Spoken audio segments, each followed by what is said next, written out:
بسم اللہ الرحمن الرحیم۔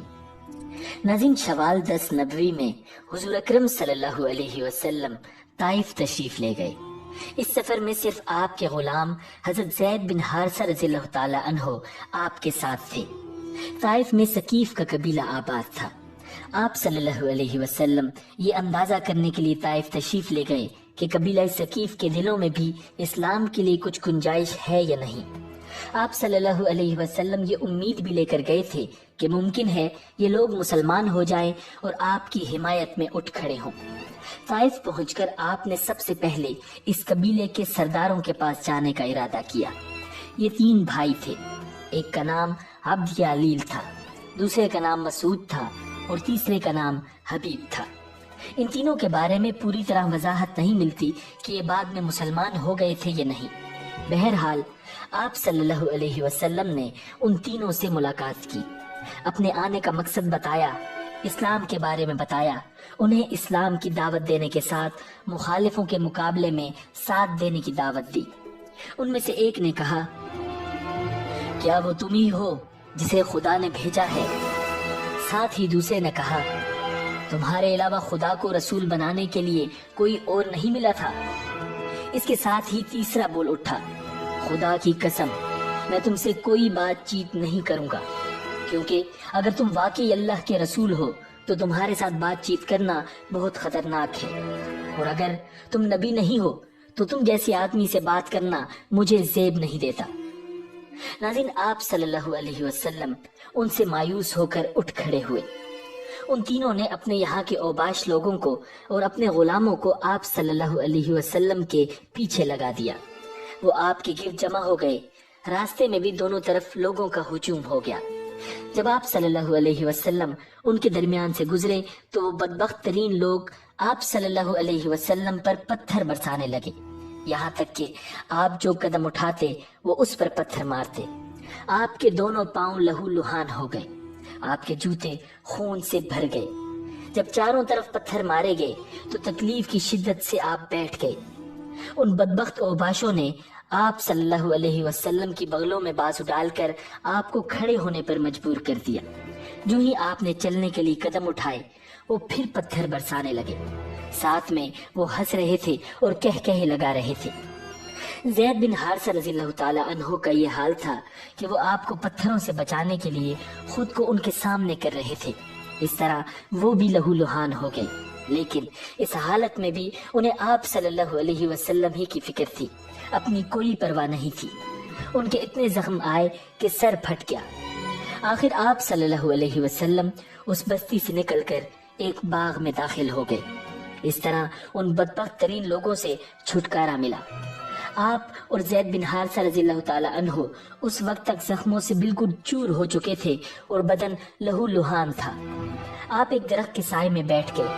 آپ صلی اللہ علیہ وسلم نے اللہ رب العزت سے دعا کی، اے اللہ، میں اپنی کمزوری، لاچاری اور بے بسی کی تجھ سے فریاد کرتا ہوں۔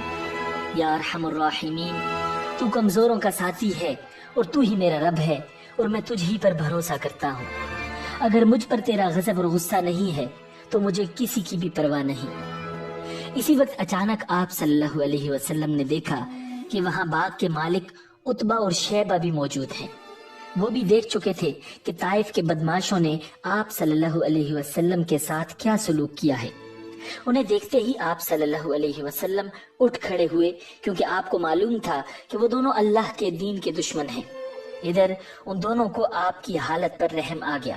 انہوں نے فوراً اپنے نصرانی غلام کو پکارا، اس کا نام عداس تھا۔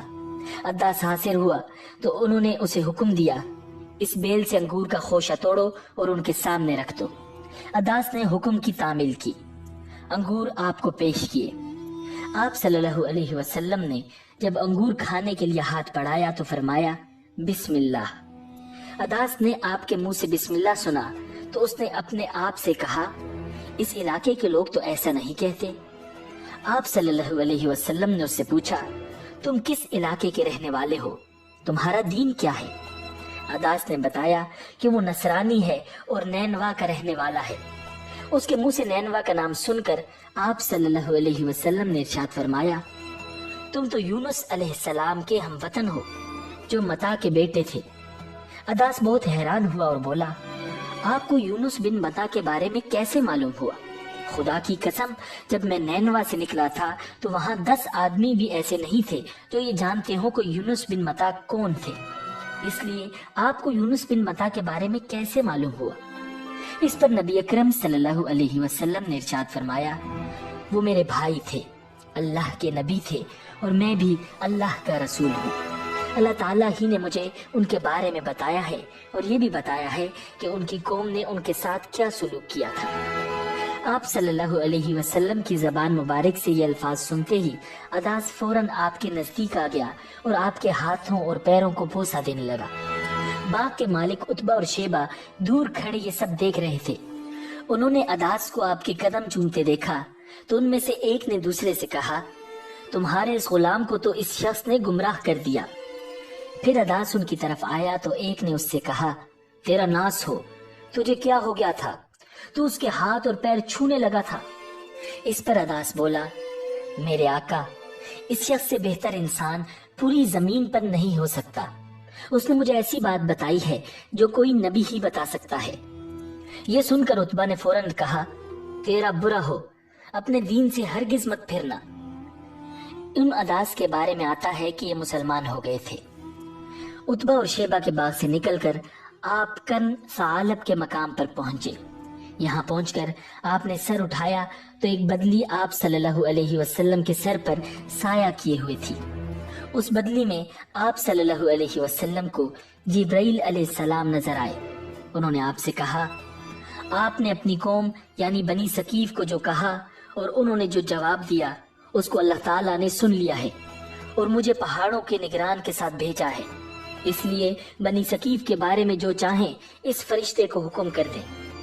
اس کے بعد پہاڑوں کے فرشتے نے نبی اکرم صلی اللہ علیہ وسلم کو پکارا اور عرض کیا، اے اللہ کے رسول، اگر آپ چاہیں تو میں ان پہاڑوں کے درمیان اس قوم کو کچل دوں یا انہیں زمین میں دھسا کر ان کے اوپر پہاڑ گرا دوں۔ پہاڑوں کے فرشتے کی بات کے جواب میں نبی اکرم صلی اللہ علیہ وسلم نے ارشاد فرمایا، نہیں، مجھے توقع ہے کہ اللہ تعالیٰ ان کی اولاد میں ضرور ایسے لوگ پیدا فرمائے گا جو اللہ تعالیٰ کی عبادت کریں گے اور اس کے ساتھ کسی کو شریک نہیں ٹھہرائیں گے۔ اس پر پہاڑوں کے فرشتے نے جواب دیا، اللہ تعالیٰ نے جیسا آپ صلی اللہ علیہ وسلم کو نام دیا ہے، آپ صلی اللہ علیہ وسلم حقیقت میں رؤوف و رحیم ہے، یعنی بہت معاف کرنے والے اور بہت رحم کرنے والے ہیں۔ ناظرین، امید ہے کہ آپ کو یہ ویڈیو پسند آئی ہوگی۔ ملتے ہیں بہت جلد ایک نئی ویڈیو کے ساتھ۔ اللہ نگہبان۔